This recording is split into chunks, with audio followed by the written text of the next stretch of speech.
오늘 정말 귀한 손님 모셨는데요.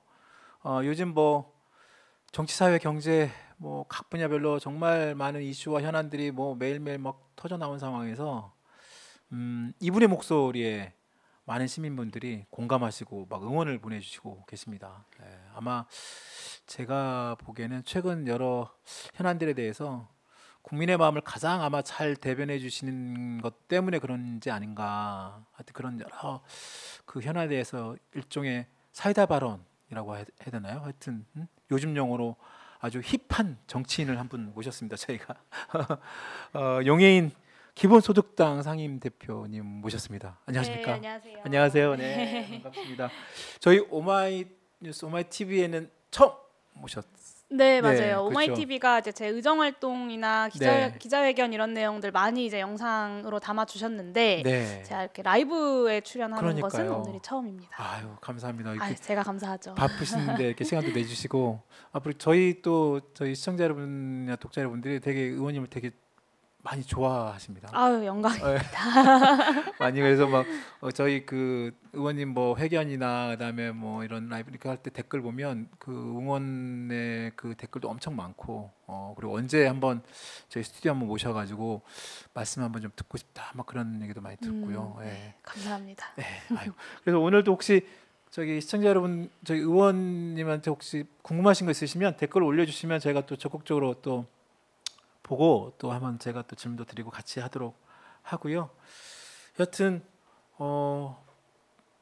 저번에도 이렇게 올린 거 보니까 벌써 3년 지금 한 6개월 정도 되셨나요? 이제 네, 의원 임기 생활 시작한 지 3년 3년 6개월. 6개월죠. 네. 처음 정치인으로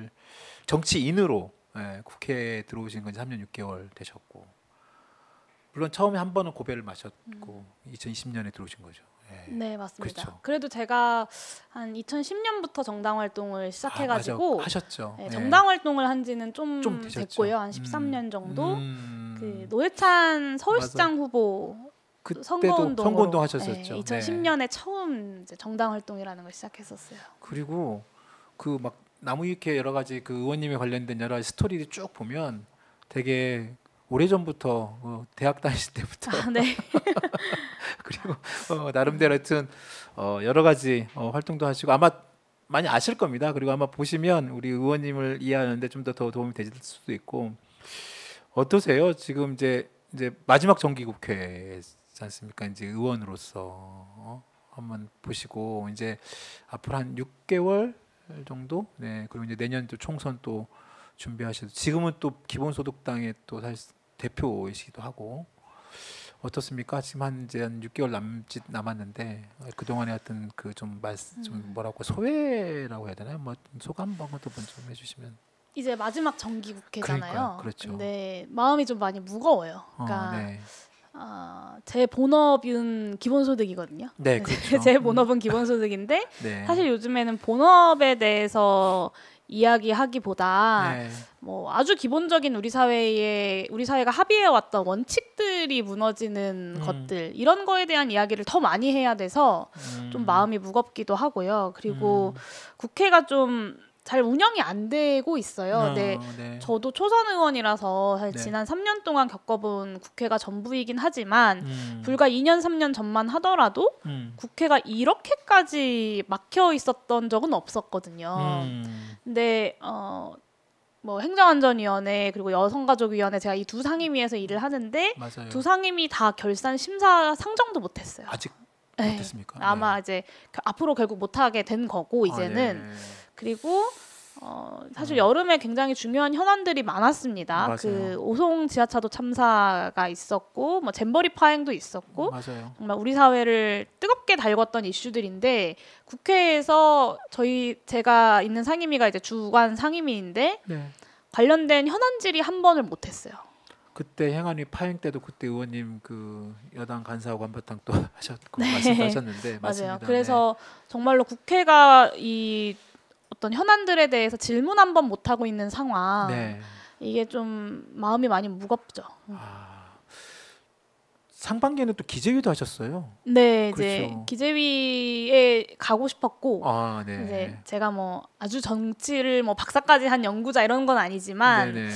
기본소득 이라는 것을 대한민국에서 현실화시키겠다라는 이제 꿈을 가지고 네. 국회에 들어왔으니 음, 관련된 상임위에 가고 싶었고 네. 결국에는 대한민국 경제제도 그리고 분배제도 그렇습니다. 전반과 네. 또 조세제도의 어떤 혁신 이런 음. 것들이 필요하잖아요. 그래서 기본소득을 다루려면 기획재정위원회에 가야겠다라고 생각해서 갔었어요. 그러니까 근데 제가 이번에 저희 코너에 모신 것도 보니까 지금 이제 행안위와 뭐 여가위도 하시고 또 기재위에도 하시고 물론 이게 뭐 굳이 뭐 꼭 정치 경제 꼭 나눌 건 아니지만 그 의원님이 그 이번에 이제 또 예산안 관련된 내년 예산안 관련된 부분도 말씀을 또 언급해 주신 부분도 제가 읽어보고 굉장히 또 그 내용에 대해서 또 많은 국민들이 또 호응도 해주고 공감을 해주신 것도 있었고요. 그래서 저도 이번에 꼭 한번 모셔가지고 그런 말씀도 같이 듣고 싶다라는 생각도 들었는데 앞서 말씀하신 것처럼 행안이나 여가위나 여러 가지 그리고 또 당 대표로서 또 여러 가지 또 기본적인 또 현안에 또 말씀도 주시잖아요. 네. 너무 많은 것 같아요 지금. 정말 뭐, 많죠. 그렇죠. 요즘엔. 그러니까 제가 어느 방송에서 잠깐 봤는데 뭐 어떤 이제 지금 이재명 지금 대표가 올해 이제 오늘까지 지금 단식 14일 차인가요? 오늘이요? 네, 오늘이 아마 14일 14일 차인가 그렇죠. 굉장히 좀 오래 가고 있는데 그때 어떤 토론자에서도 그 이슈에 대한 어떤 그 말씀하시면서 굉장히 버겁다는 말씀을 너무 많고 또 그 많은 이슈들이 사실 하나하나가 정말 국민의 어떤 생명과 안전 그리고 또 막 그 네, 민생의 민주주의 민생, 또 네. 기본적인 거에 굉장히 또 말씀을 하다 보니까 굉장히 막 답답해하시고 막 또 말씀하시고 하시던데 그렇죠. 아무래도 이재명 대표가 이재명이라는 개인 이전에 네. 어쨌든 대한민국 일당의 대표이고 제1야당의 대표이잖아요. 그럼요. 그러니까 네. 제1야당의 대표가 단식을 하게 됐다라는 네. 것은 네. 왜 단식까지 하게 됐을까? 우리가 보통 어떤 투쟁의 방식이라고 생각을 네. 하면 단식이라는 건 최후의 수단이거든요. 그럼요.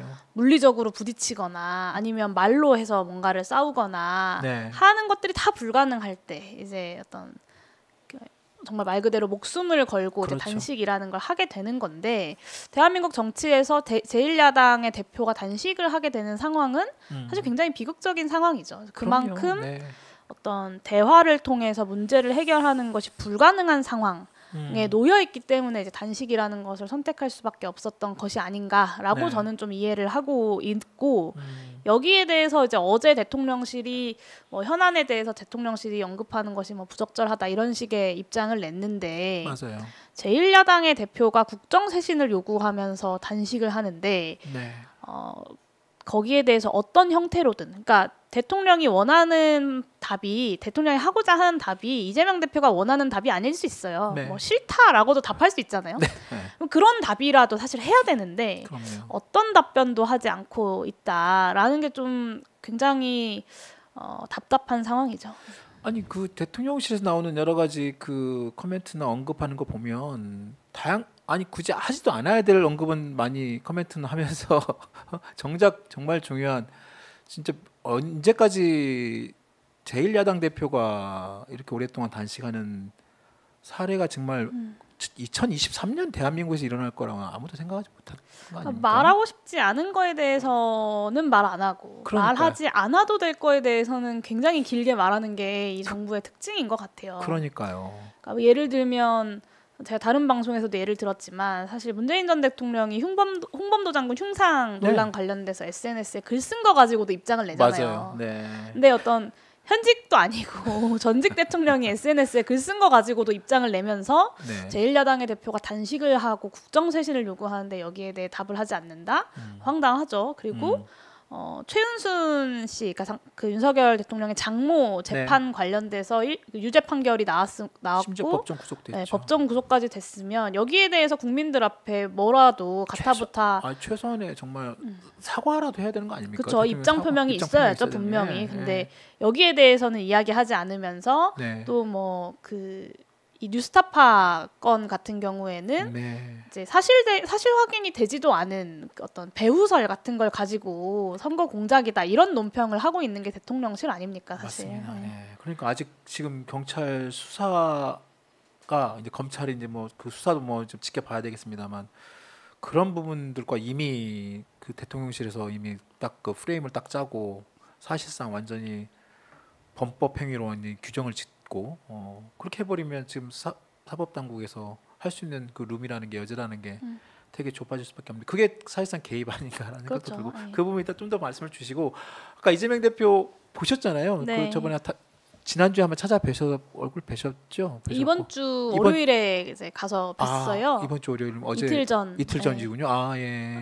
근데 좀 정말 많이 얼굴이 많이 수척해지셨고 기운이 없는 게 느껴지죠. 아니 근데 그걸 또 뭐 여당 일부에서는 또 뭐 여러 가지 또 뭐 이야기 나오고 뭐 조롱하죠. 그렇죠. 저는 언제부터 대한민국 정치가 네. 이렇게까지 가벼워졌는가라는 생각을 해요. 제가 그 세월호 참사 유가족들 2014년에 단식할 때 네. 국민의힘의 전신인 새누리당에서도 네. 그 일부 극우 세력들의 그 폭식 투쟁에 대해서 그때 광화문 광장이었나요? 네, 그렇습니다. 그랬죠. 그 정말. 유치하고 졸렬하다라고 새누리당도 비판을 했었어요. 네. 근데 지금은 오히려 집권 여당의 대표가 나서서 이제 조롱을 하고 있고 네. 뭔가 이렇게 항의를 하러, 그러니까 난동을 피우러 왔던 태영호 의원을 제외하고는 네. 그 누구도 여당에서 들여다보지 않는 네. 이런 상황이 과연 좀 정상적인 상황인가라는 질문이 들죠. 그렇습니다.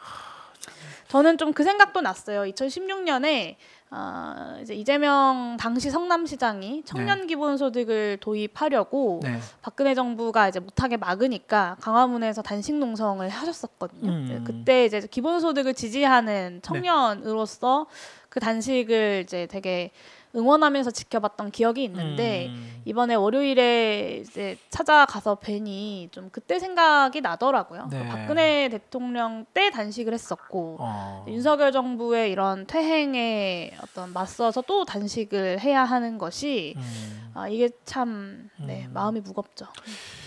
물론 그때도 뭐 되게 중요한 청년 기본소득의 그런 부분도 굉장히 중요한 부분이지만 또 지금 대표의 단식의 어떤 방향이나 그 내용은 훨씬 더 우리의 그 박근혜 정권이 어떻게 끝난 잡고 들어가야 되는 거니까 이게 물론 뭐 여당 일부에서는 뭐 진정성이네 그다음에 뭐 구체성 뭐 이런 것까지 따져가면서 단식에 대한 어떤 말씀하신 건 조롱 때는 뭐 폄훼 이렇게 나오던데 지금 얘기하고는 이런 수준을 내용을 가지고 제1야당 대표가 2023년 대한민국에서 단식하고 있다는 거는 정말 아까 말씀드린 것처럼 잘 이해도 되지 않고 뭐 말이 안 되는 상황이긴 하죠 정말. 그리고 근데 그 외에 그 주변에 지금 벌어지고 있는 많은 일들 지금 주말마다 지금 많은 시민분들이 지금 계속 거리에 나와서 지금 얼마입니까? 지금 몇 개월째입니까? 지금 그런 현 정부의 여러 가지 어떤 그런 잘못된 운영 방식 그리고 최근에 뭐 후쿠시마 핵 오염수 방류 문제까지 의원님도 저기 집회에도 나가시고 또 말씀도 주시고 그러셨던 것 같은데요. 어떻습니까?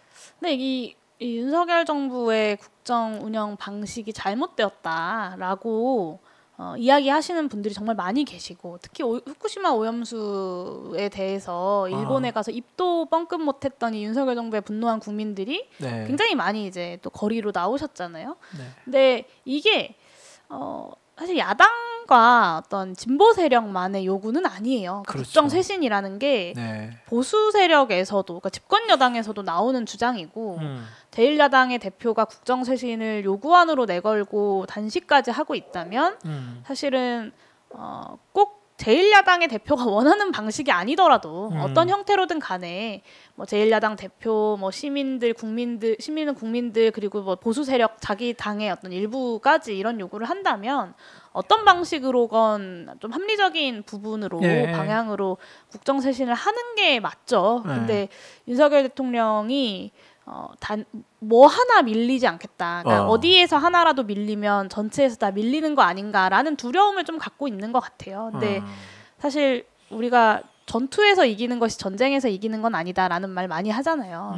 결국엔 정치인들에게 그리고 대통령에게 전쟁에서 이긴다는 건 어떤 본인들의 개혁 과제들을 가지고 국민들에게 인정을 받는 게 네. 아주 디테일한 전투 하나하나의 전투들에서는 뭔가를 내주고 뭐 승리하고 또 패배하기도 하고 하더라도 전쟁에서 승리하는 방법일 텐데 전혀 그런 생각은 없고 이 하나하나의 싸움에서 단 하나도 밀리지 않겠다라는 태도만 갖고 있는 것이 아닌가 이런 생각도 좀 들어요. 전 그래서 저번에 그 유튜브 올리신 것 중에 내용 중에 그 대표님께서 윤석열 정부 1년 평가인가요? 그거 네. 내용을 쭉 말씀하실 때 뭐 이제 최근에 그런 여러 가지 시민사회나 일부 뭐 이번에 대정부 질문 과정에서 민주당에서도 일부 의원이 뭐 탄핵 얘기도 했습니다만 그 탄핵 어떤 여러 가지 사안들이 계속 쌓아가고 있다. 이런 부분들도 언급을 하시면서 사실상 뭐 많은 국민들이 그런 부분에 대해서 굉장히 큰 어떤 현 정부의 여러 가지 독주도 독주지만 정말 상식적으로 이해가 안 되는 여러 가지 정책적인 추진 과정에서의 어떤 뭐 반국가 맨날 이 얘기를 하지만 정말로 누가 반국가적으로 그렇게 국민의 어떤 의사나 내용들 무시하고 추진하는 이런 부분들이 여전히 국민들에 대한 그 뭐라고 할까요?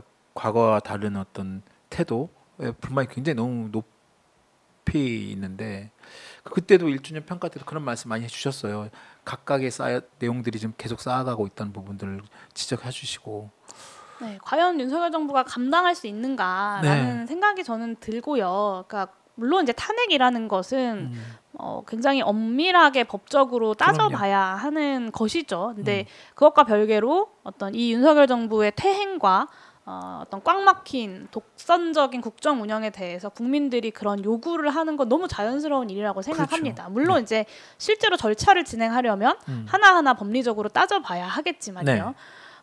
근데 그래서 지금 중요한 건 야당들이 이 윤석열 정부의 이 퇴행이라는 것 그리고 독선적인 모습이라는 것을 국민들한테 잘 설명하고 네. 잘 폭로해내고 여기에 대한 공감대를 잘 형성하는 것이 저는 1차적으로 지금의 과제라고 봐요. 네. 그리고 그러기 위해서는 사실 야당들이 공조하는 모습, 네. 협력할 수 있는 것들을 협력하고 윤석열 정부와 잘 함께 싸우는 모습들이 이제 국민들 앞에 보여줘야 하고 또 동시에 특히 윤석열 정부가 이제 뒤에 이제 경제 파트에서 또 얘기를 하겠지만 가장 취약한 게 이제 민생 부분이거든요. 맞아요. 네. 물론 민주주의 후퇴 이런 것도 굉장히 심각하지만 그래서 이 야당들이 이 경제 영역에서의 어떤 대안적 모습들을 네. 국민들께 또 잘 보여드려야 네. 이 대안으로서 야당의 어떤 존재감도 잘 등장할 수 있겠다 이런 고민들을 요즘엔 좀 하고 있습니다. 그 후쿠시마 해국 오염수 방류 이 부분도 지금 오늘도 기자 그 정부 그 발표 과정에서 그런 내용이 나왔습니다만 지금 일본산 그 수산물이 중국에서 수입 금지가 되면서 그 엄청난 지금 물량들이 지금 한국으로 지금 유입이 되나 봐요. 그래서 이제 그런 원산지를 속여서 파는 그런 일본산 그 수산물이 지금 적발이 되고 있는데 지금 어떻습니까? 정부는 계속 지금 뭐 그 여전히 뭐 이게 뭐 비판도 나왔죠. 이게 뭐 과연 우리나라 정부가 내세울 뭐 광고 홍보부터 포함해서 뭐 정부 여당의 어떤 입장이 나오는 거 보면 그리고 또 우리 의원님도 그런 부분에 대해서 적극적으로 또 좀 말씀을 해오시고 계시고 그리고 또 최근에 그 정부 보고서가 뒤늦게 이제 최종적으로 완벽하게 네. 뭐 오픈은 안 됐습니다만 일부 의원들한테만 그게 이제 정부 뭐 관련해서 뭐 뒤늦게 일부 보고도 됐는데 지금 의원님은 어떻게 보세요? 이런 대응 방식과 지금 향후에 우리 시민사회 포함해서 국민들이 좀 앞으로 어떻게 대응하는 그런 방법이나 내용에 대해서는 좀 어떻게 될까요? 일단 이 후쿠시마 핵 오염수를 방류한다는 것이 예. 되돌릴 수 없는 결정이라는 점에서 네, 네. 굉장히 그렇죠. 성급하고 또 네. 책임질 수 없는 결정을 했다. 첫 번째 문제가 있고요. 또 네. 두 번째는 국민들의 생명 안전 문제에 대해서 전혀 국민들에게 이것을 설명하고 설득할 노력을 하지 않는다. 네. 민주적 측면에서의 문제가 있습니다. 네.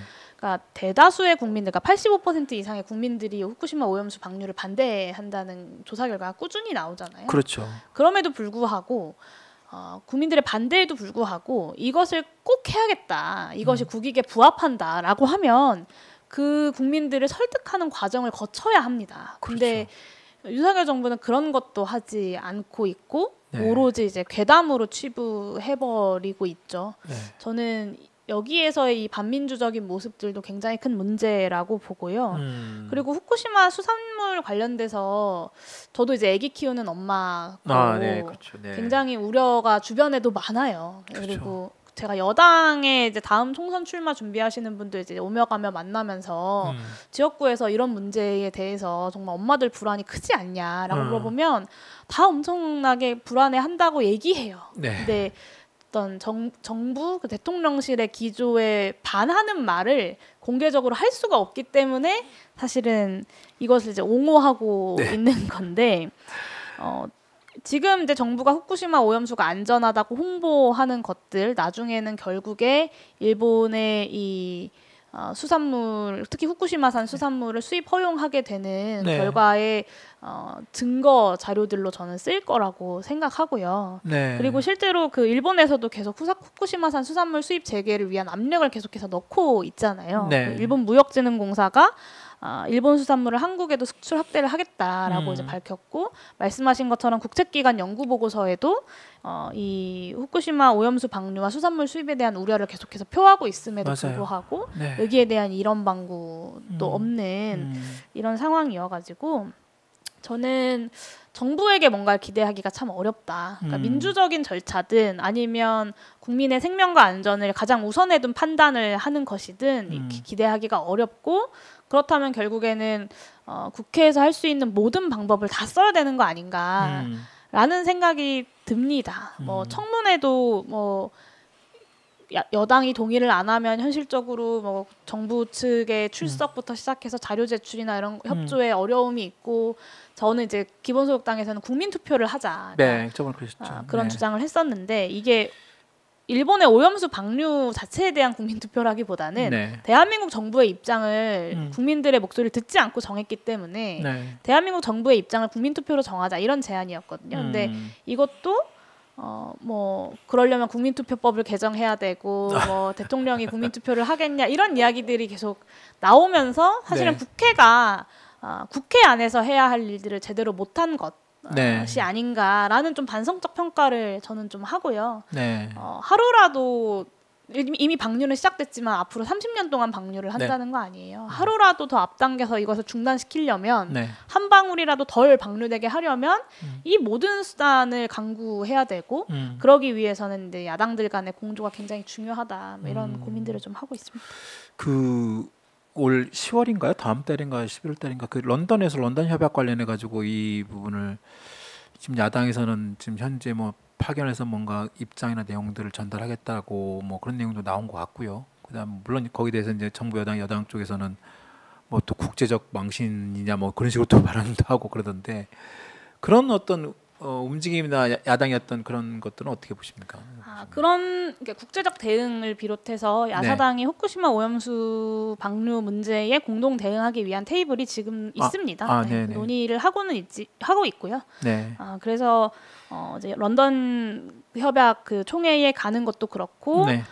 이제 이번 주말에 열리는 이제 유엔 총회에도 이제 야당 의원들 몇 명이 이제 방문을 해서 관련된 활동들을 펼쳐 나갈 예정입니다. 그래서 이런 노력들은 하고 있고요. 그리고 국제적 망신 관련돼서 저는 대통령실이 도청을 당해도 말 한마디 못하는 게 국제적 망신이죠. 그럼요. 국민의 생명 안전과 관련돼서 국회의원들이 발벗고 전 세계를 돌아다니면서 뭔가 활동을 하는 것이 국제적 망신이겠습니까? 저는 그러니까 참 그것도 까먹고 있었네요. 그게 진짜 굉장히 오래된 일 같은데 그 1년 전 얘기죠. 어떻게 보면 얼마 안 됐어요. 얼마 안 됐고 그러고 보니까 그러네요, 진짜. 이번에 그